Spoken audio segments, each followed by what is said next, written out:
Hello, everybody. Topo here. It's the Belongfulness podcast, and I have the pleasure of hanging with Kathryn Goetzke. Sounds like Gretzky, but not related. And you run a wonderful company called Shine Hope, and I am just so excited to hear more about what you are working on, about your book, about some of the things coming up. But first of all, welcome. Thank you for taking the time to come hang with me. Thank you so much. Thanks for having me. It's great to be here. And I love to talk about belonging.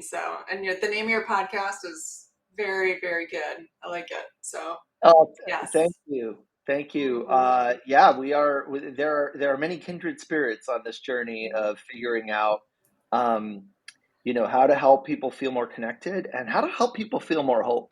Hope is, I feel like it is a thing that we would all benefit from nurturing and having more of in the world, especially right now. I feel like there's a lot of reasons for people to not feel hope, and we need more people to see reasons to feel hope. So, of course, I'm preaching to the choir. Yeah, no, absolutely. And it's, we're almost trained to hopelessness right now. If you turn on the news, it'll train you to a hopeless mindset. So, yeah, it's super important that we're really proactive about it. Okay, I'm jumping straight. I'm just going to bite on that for a second. Yes. Are there people who benefit from hopelessness, like societal hopelessness, like who are not to get too conspiratorial, but are there forces at work trying to make us less hopeful? I don't think it's an intentional conspiracy. I think everyone's just gets stuck in their way of doing things, and they just do the things that they're here doing, and they have a hard time taking a step back and looking at the big picture of like, what is this really doing for humanity? So I don't think it's anything intentional. I think we all have our mission and our goal, and we're here and we're evolving as humans, and we learn as we go. I think there's a benefit to hopelessness from the standpoint of when you're in despair and feeling helpless, which are really the two key ingredients of hopelessness, you can get a lot of insight and you can learn a lot from that. Like we teach kids and really everyone now, but that emotions can be so helpful for us. Like if we're really sad or we're really angry or we're really afraid, we also have a clue to what we really care about, that emotional and if we can learn to kind of transmute those emotions in a way that's not harming ourselves or harming other people, but that we use it to do good in the world, it can have profound change. So it's not that, we love to embrace our emotions, and you could get to that feeling of hopelessness because you care so much, and it's just learning how to transmute it and to get back to feeling better, those positive feelings, and taking inspired actions. Oh my goodness. Dig into all of this in more detail, certainly as we go through this. But tell me a little bit about, first of all, your story. How did you get into, the point where you are running a company and focused on, specifically on this word, on hope? How did you end up here? Yeah, well, it was not a straight journey, that's for sure. So, a lot of my work in the mental health space and business space, I had a dad that I loved tremendously. We had a challenging relationship. He had a lot of challenges managing his anger, and he had a lot of it. And but I loved him so much, and he taught me so much about business. And I traveled all over the States with him, and just really got deep into what the retail space, consumer products, what kind of changes people's lives in the home. And I always wanted to come at it from a social impact product. Like I didn't want a new toothpaste just to have a new toothpaste. I wanted, something powerful in products. So, I spent a lot of time with him, and we bonded a lot around business. He was a retail banker. He knew Sam Walton really well. And I used to go to Walmart annual meetings, and so we were super close. And when I was a freshman in college, he died by suicide. And, I'd spent my whole life trying to help my dad and trying to, he was never really diagnosed with anything. He spent some time in his last kind of weeks in the hospital and got out, and I lost him. And and he came home actually to no one at home. So it was really traumatic for me. Again, I was a freshman in school, and I struggled a lot with it. I, was also turned to addiction at a young age to deal with a lot of the feelings I had around not being able to help my dad. So Yeah. had my own attempt in my 20s, and just struggled so much with what I now understand to be hopelessness. I was diagnosed with a lot of different things. I think fundamentally it was just really hopelessness. And Mm. so that kind of started the journey. I worked for a bunch of companies. I got an MBA. I did a psych undergrad to really get more understanding the human psyche and how our minds work, and the field of psychology, but really wanted to make impact. So got into business and worked for companies and did research, and then started my own brand about 20 years ago, and wanted to do, they were doing, big companies were doing cause marketing campaigns. So they'd put a logo on the front of a package and raise money for a certain amount of time for a specific charity. And I thought, why aren't we doing that all the time? And I want to do it for mental health. And so I launched my company, The Mood Factory. I had a product line called Mood Lights, and we did the first nationwide cause marketing campaign for mental health. I was going to work with another nonprofit, but I found the branding around mental health to be really depressing.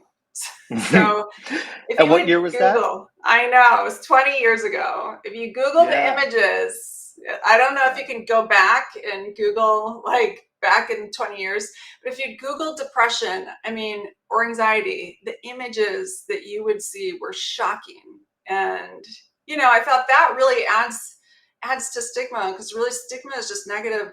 It's a marketing issue, as from Mm. how I saw it. We need to rebrand mental health. So, Mm. I spent the first 10 years working on that around the world and teaching other nonprofits how to, brand something like mental health in a positive way, how other disease states had done it, celebrity engagement, universal symbolism, more positive Mm. colors. And then about 10 years ago, I, had success with the company, and had some funding. And I said, I want a programmatic solution for suicide prevention that I can really wrap my arms around. And so I was sitting in a, suicide prevention talk, and they were talking about how you prevent suicide. And it was 800 numbers, and it was restricting access to means like guns and medicine and Mm. pesticides. And while those are very important at time of crisis, I thought that's not going to save me, and it wouldn't have saved my dad. And I Mm. need to understand like what causes.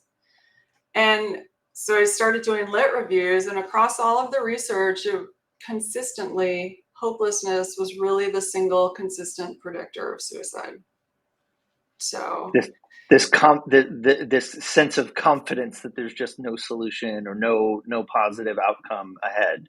and I started looking like, what is hopelessness? Like, I viscerally feel it, but like, what is it? And Mm. so, if we want to solve for it, I have to understand what it is, and then I have to know how to get to the opposite. And it, there are some different definitions for it, but fundamentally it's an emotional despair. So yeah, you feel horrible, you're sad, you're angry, you're like, your world's going to end. When my dad died, I was like, my world is going to end. Who's going to teach me how to do bit, like, who's going to help me with my companies? He was going to be there for all of it. Who will be at my wedding?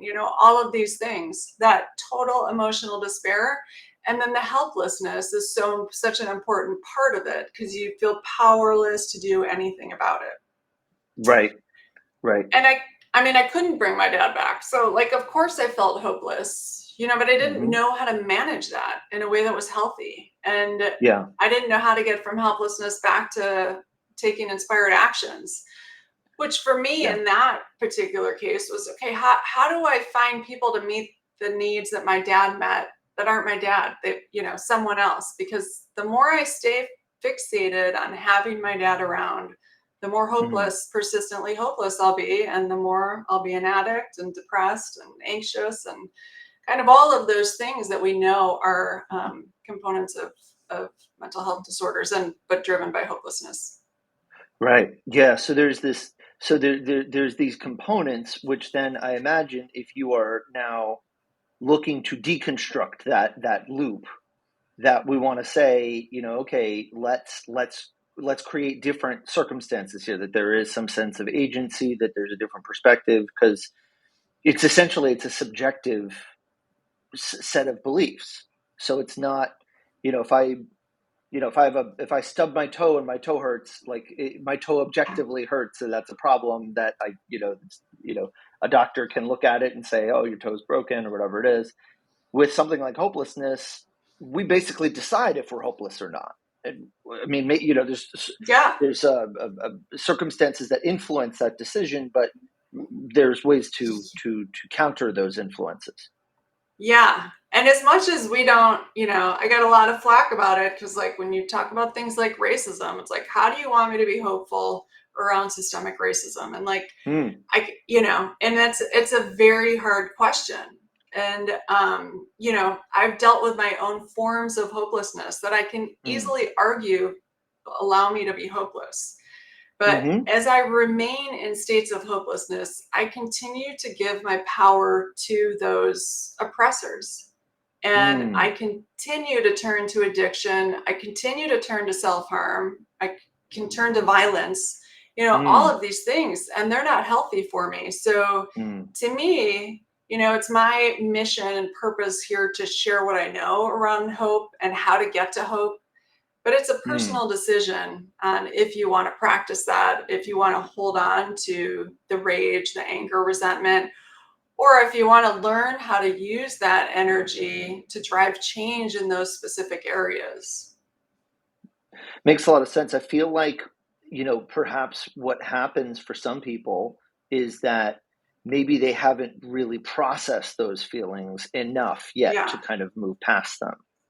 Totally. Absolutely. Because we're not taught that it's good to be angry or that it's good to be sad or that it's healthy to be afraid. I mean, these are all healthy experiences we have as humans. And like Mm, for me, I thought my sadness would kill me. Like I literally ran, I was in so much pain over the loss that I thought, if I sit down and really mourn this, like I'll die. Like that's how mm, horrible it felt. And it was really my running from those emotions that almost killed me. It wasn't my embracing of them, honoring of them, and then moving through them to, decide why am I here doing, what am I here to do, and how can I use this in service of others? So there is definitely I guess some component of it is not to gloss over the experience of the feeling, that you have to kind of acknowledge it, and fully kind of move through the feelings that you have before somebody's really going to be able to have a conversation about, here's why things can be better, or here's where, I don't want it. I don't want things to be better until I've felt all the things I need to feel about it not being better, right? Um, and then there is perhaps an opportunity to say, okay, well, once we've gotten far enough with that, do we want to stay stuck, or do we want to do something different? And that's where I guess there's an opening or an opportunity. Yeah. And the other thing I'd say, I mean, it's really important when we're going through times of great distress or pain, and maybe it's all the time. It's super important that it produces so many stress hormones. Mm, And like usually the last thing we want to do, so the S in the Shine Hope Company is stress skills. So like we mm, manage our stress, our stress hormones with stress skills. But like the last thing we want to do is practice happiness habits and those things that mm, boost our endorphins and dopamine and serotonin. And yet those are the times when we need it the most. And I think if we stay, it's important to, yeah, honor those emotions and embrace those and actually embody them and experiencing, like dive deep into them, feel mm, them, like process it, cry, like do all of the things you need to do and do things that bring you joy. Like I stopped doing a lot of that when I lost my dad. And, so I wasn't getting a lot of those and that can really hurt too. And like when we lose someone or we feel guilt about something, like we don't want to be happy at all, or we don't want to experience moments of happiness. But it's really important to be intentional about boosting those hormones however we really can during times of great stress. That's why, during COVID, we focused so much of the stress, what we couldn't do, our lack of control, and not enough on boosting those positive hormones to help kind of Mm. counteract that period. Have you encountered clearly you've looked at this from a lot of angles for a long time. Is there like a guilt factor almost of like if I've experienced a loss or somebody close to me or even somebody in the world has experienced misfortune that I almost kind of feel like I don't have permission to be happy? Totally. Yeah, absolutely. I mean, I've never actually looked at that study, but yes, I am certain that I mean, when you think of, I know that was true for me. I know that's true for so many people. And when you look at the tragedies that are happening everywhere, there's so much, like, we don't feel worthy, and yet it's so important for the human soul and for our biological well-being and for our Mm, mental health to be intentional and proactive about incorporating those moments of wonder and awe and joy and those things that again elicit those hormones, because it's important for our mental health. And the reality is we're no good for anyone if we're depressed, mm, or if our anxiety gets so bad it becomes a panic disorder. And so it's important during stressful times to be very proactive about that. I mean, our stress hormones can take over, and then our reaction times become quicker and become more aggressive, and all of those things. So yeah. And so you've built a brand and a company around this, and in that you talk about that hope is a strategy, that that it can be learned and it can be yeah. taught. So Yes. tell us a little bit about that. How do you teach it? Yeah, well, and there's a famous business book, Hope is Not a Strategy. And I just want to say that that's not the scientific hope. That's more a catchy title for a book. But what we know about the science of hope, and it's been studied a lot, you can measure hope. So there are some different scales for hope. We use Snyder's Hope Scale because they have a children's scale and they have an adult hope scale. They've been studying it, and they looked at things like you live longer, you recover more quickly from diseases, you show up on time to work, you're more engaged, you're more productive, you do better on your tests, like more so than your intelligence. I mean, there are a lot of really, even in sports, like Hmm. you do better in sports, more so it's more predictive of your sports Hmm. than your ability, which I find really interesting. And I think Yogi Berra said it's 90% your mind or something, and Yeah. 10% you're not. But it's about cultivating that hopeful mindset. So yeah, so about 10 years ago I got into that research, right? I thought, well, this is amazing, because if hopelessness is the single consistent predictor, then if we want to end suicide, we've got to understand hopelessness, we've got to ensure everyone knows how to manage it, and we've got to teach them how to get to hope. And so they were studying hope, but they weren't teaching you how to be hopeful. And so that's really what I set out to do. I created a global evidence-based program for young kids. I started, with 10 lessons. I had my little hypothesis, my little research brain, and then I moved to 12, and then I partnered with Ulster University in Northern Ireland, and they did a bunch of studies for us, and we did some work in Malaysia. And my focus initially was 7 to 10-year-old, 11-year-old kids, because I wanted to prove out that you could actually teach hope. And we were able to see that as you taught hope, as the hope scores increased, anxiety and depressive symptoms went down. So, it's an intervention, but I don't promote it as that, or that I'm not a medical doctor. But that's really, we know that hope is a protective factor for anxiety and depression. So the more hopeful you are, the less likely you are to have anxiety and depression. And it just makes sense. And so we started with that programming, and we were able to prove out, yes, you could teach hope. And again, I started with that age because anxiety and depression, historically, it would go up in 11 to 12-year-olds. And if you can catch it early and get someone into treatment and then get them the support they need, it's such a less lower costs on society, also much better for the individual. It's just so much easier. I mean, if I'd gotten help as an 11-year-old, I would have, it would have been, it just would have been a healthier experience for me in my younger ages. So, and then after we found that out, so then I started, then I got pretty obsessed with hope, I must say. I thought, okay, you can't do this, so everyone needs to know. And so I took my branding experience and I'm working to create a global brand around it. So we came up with a mnemonic, SHINE, which is how fundamentally it encompasses all we teach on hope.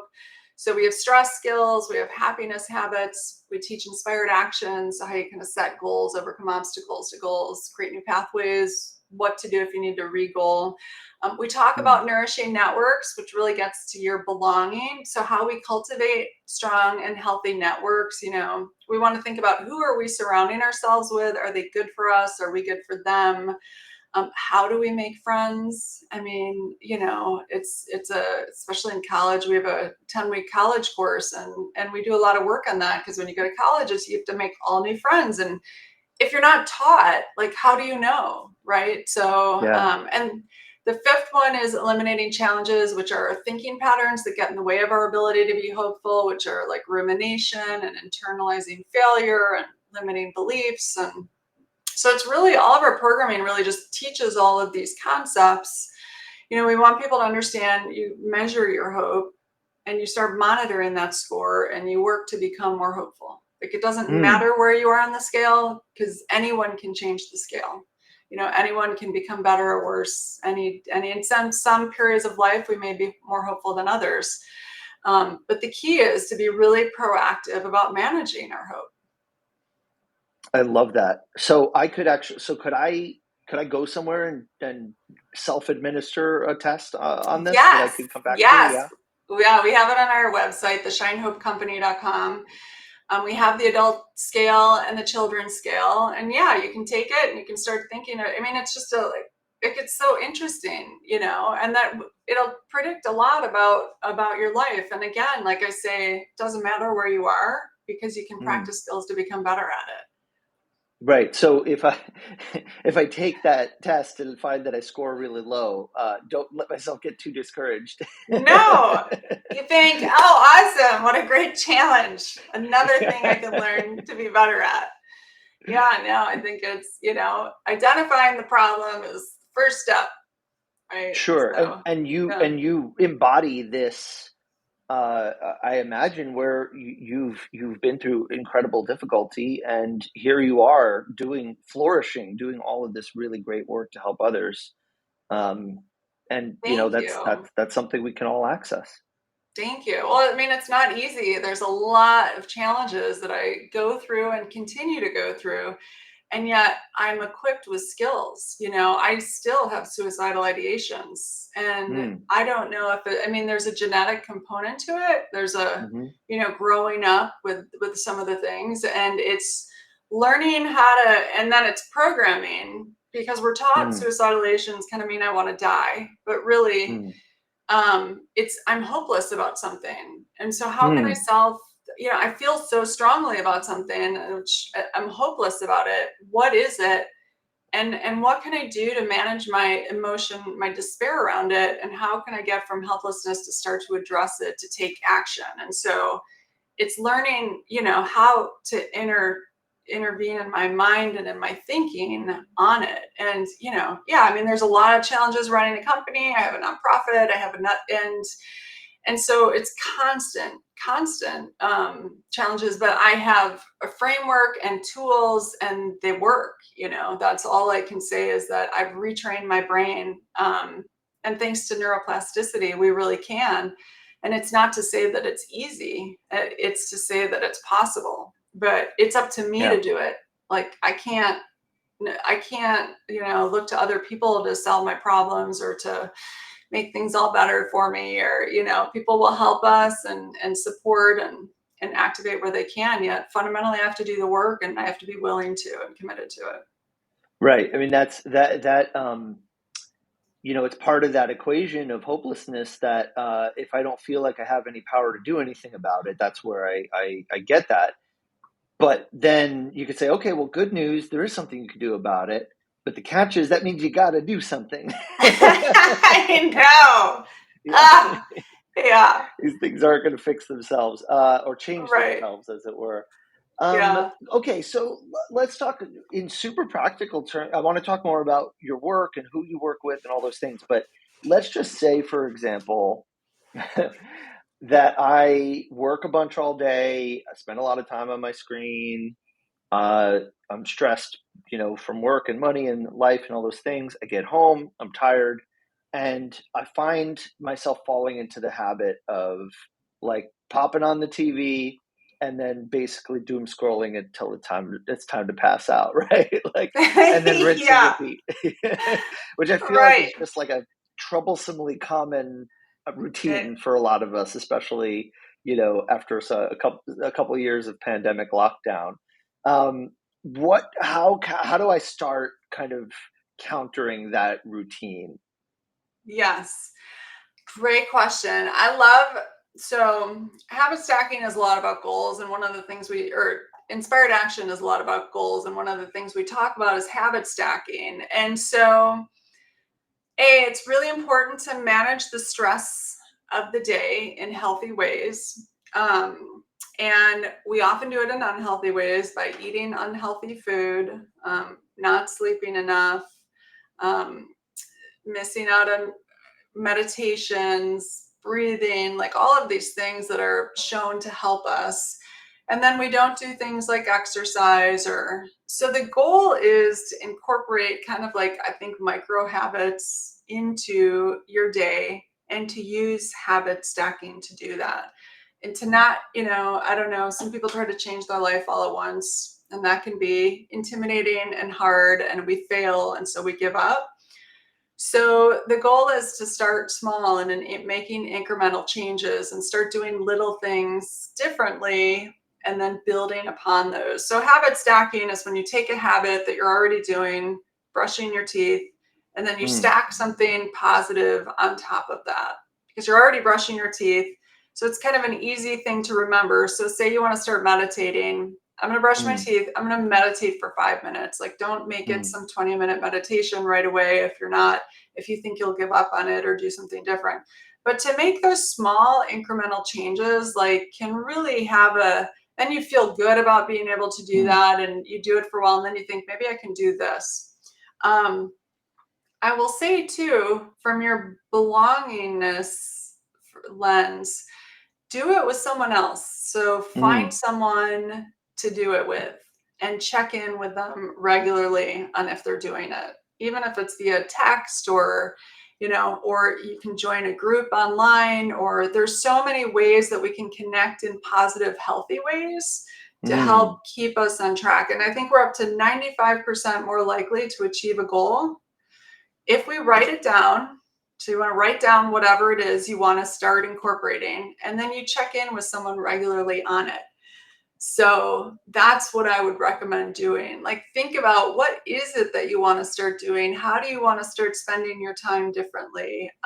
mm. I'm exhausted when I'm done with work. And so I just go out for a walk. And I find that change of scenery, that change of like, it doesn't have to be a hardcore workout or whatnot, but that kind of opens me up to maybe I'll go hit a museum or do something, do some writing or read a book but just changing, getting out and starting with short spurts of things and then kind of building on that. Yeah, and it's amazing how simple some of these things can be. Something like just going outside, going for a walk, texting a friend, the most simple of things, right?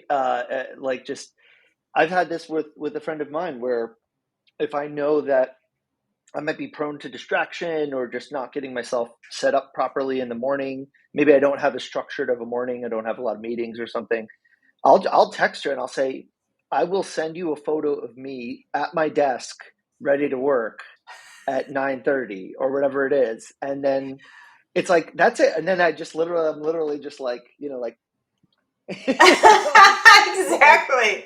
but it's such a great feedback loop for me and that friend to be like, that's all, it's just, I'm just telling you that this is what I need.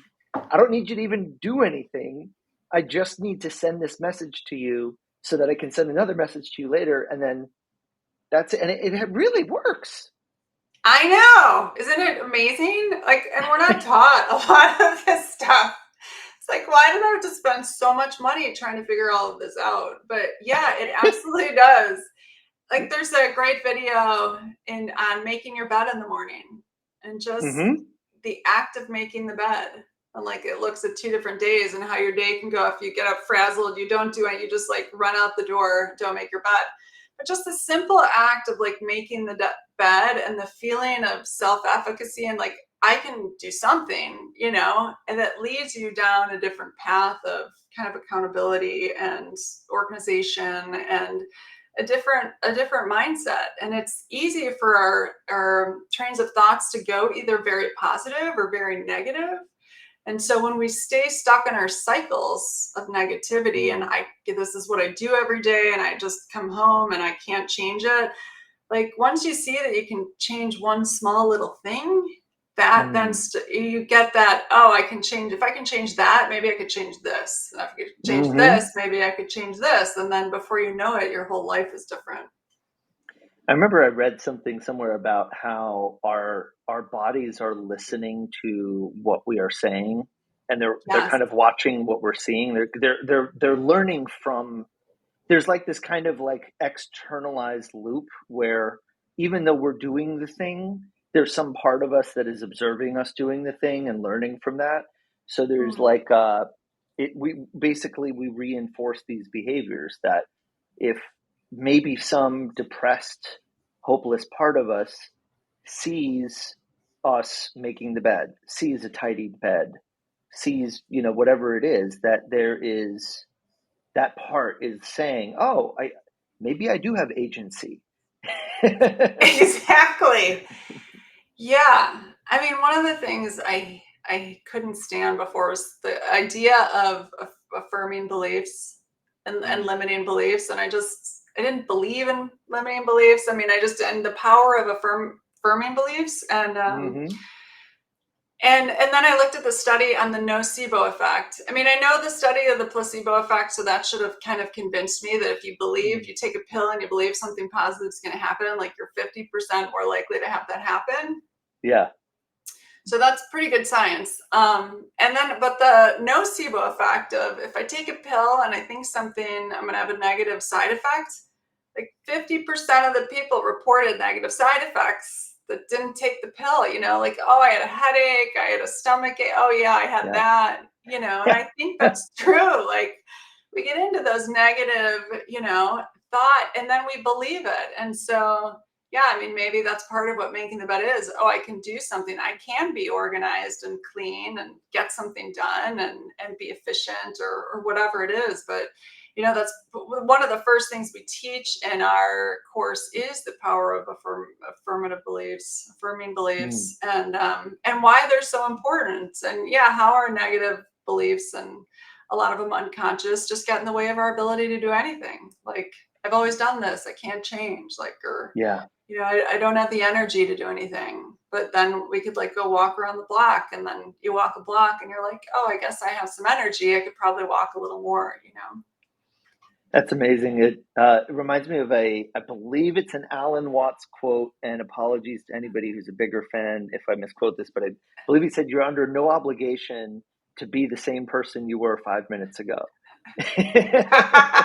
It's like, we what we do, we get into these belief systems that we're stuck being, who we are, living the way we are, but we can train ourselves to think otherwise with practice. Yeah, absolutely. And the first key too is to believe that you can. Yeah. And that's Yeah. like what I say in the hope course. What I always start out with, like, if you think hope's important, it is. And if you don't think it's important, it's not going to be. And Yeah. so, Well, I feel like witnessing is also so important that people have an easier time believing something's possible when they see somebody else. So, like, your story is obviously very powerful, very compelling. I'm sure it provided a lot of hope for people. Um, so, being in that kind of social environment, having some kind of a feedback loop and seeing I'm not the only one experiencing this, and there are people who've had it harder than me who have, who've been able to make change. Yeah, that's actually my kind of theory around hopeful mindsets. So I have a course, Hopeful Mindsets on the college campus. Mm, And my goal someday is to build out 1 million of these courses because of precisely what you said. I mean, we learn from people that have successfully navigated it before, that mm, navigated things before. So our college courses, these wonderful experts that I adore and are just brilliant in all of these different facets of how we teach hope and the Shine framework.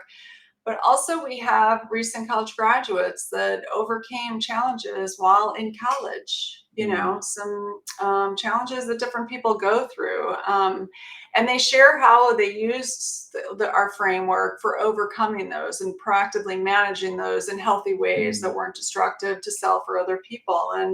And I do think that's so true. I mean, we learn from others that go through things like us. Like I, tell we have programs for young kids, and it's all scripted, and so it's delivered by educators in the areas that they serve. I don't go in and teach these inner city kids. The teachers in the inner city, or we have police teaching these kids that can relate to kids in different ways, teach the principles that we know about hope. And so it's, yeah, relatable from kind of peers. I think peers, or even our teen program, we just launched it, and it's a peer-to-peer teaching of hope. So we share some science. It's a kind of a hope guidebook, we call it, mm. and we share some science and information, and then we have teens kind of discuss it amongst themselves and teach each other about it, so that they can learn and explore these concepts with each other. But it's not us telling them that this is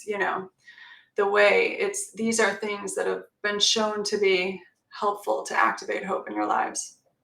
Yeah, and Yeah, among younger folks, I feel like this is of particular importance. I feel like I saw some stats recently that were rather alarming about the levels of hopelessness among folks, under 18 right now. terrific. Yeah. Yeah. Yeah, we have 57% of teen girls in the US identifying with persistent hopelessness. I think it's, 70 plus percent in the LGBTQ community. I mean, we know marginalized populations have higher hopelessness, and which makes sense. It's a consequence of oppression and discrimination often. And that's really what led me to understand that it's learned, that we learn to become hopeless. And so, yeah, super important that we activate, especially the teens, and I mean all populations, but I mean they're trained to hopelessness now, and we're Mm. teaching them. This is something they're learning from society. It's Hmm. and it's tragic. And yeah, I mean, I'd like to see hope education mandated in school systems. It's a crisis. Those numbers are astoundingly terrible. I mean, it's I know. I mean, it's yeah, like, are you kidding me? And then we know the outcomes, and we're like, yeah, we're angry about the violence in the cities. We're training hopelessness, and yeah, then we're not teaching them how to proactively manage their emotions in healthy ways. What yeah, biologically happens to them, why yeah. violence probably feels better than the current despair they're feeling. So Mm, they're actually making smart decisions to feel better. That's ultimately what they want. They're just not doing it in healthy ways. And how can we mm, expect better unless we're teaching them better? So it's so frustrating to me. And so to me, again, we know addiction, violence, self-harm, suicide, anxiety and depression. But fundamentally, to me, it's hopelessness. And mm. we've got to, they've got to learn how to be hopeful. So important. They're all, kind of interrelating to each other. And I feel like it's so useful for us to see the links between them because I might say, okay, I see that there are certain issues that seem kind of difficult to address or to solve, but maybe if I think in terms of how do I teach hope, well, maybe that's not quite so intimidating to try to answer. Um, so Absolutely. Yeah. I did want to talk very briefly about maybe just a little more specifics about some of the work you do. You did send me a photo of police officers teaching kids hope. Can you tell me just a Yeah. little bit about that? Yeah, I love it. Yeah, so we started with our K through we had our kind of 7 to 11-year-old program, but now we have a Hopeful Minds overview program. It's 3 lessons. So yeah, and it's available. You can download it or you can purchase it now. We're selling it now because I'm working to Mm-hmm. monetize Hope. Mm-hmm. And anyone can teach it.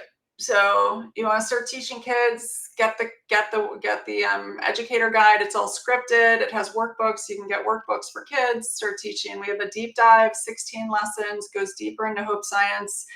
It's targeted for 5th grade, but you can use it for any age. We now have a Mm-hmm. teen program, Teen Hope Guide, peer-to-peer. We want schools to start using them, in places of worship. You can use them Mm-hmm. anywhere teens gather. And again, it's a guide that teens go through and then they work on with each other. We have a Mm-hmm. college course, 10-module college course. We're working a license to college campuses across the US. So if a college campus that could use some hope skills, it's a course with top mental health, happiness, hope experts, really incredible experts on it. And then again, also recent college graduates. I do workplace keynotes and I do leadership training on hope, do manager training. So how do managers activate hope with their employees?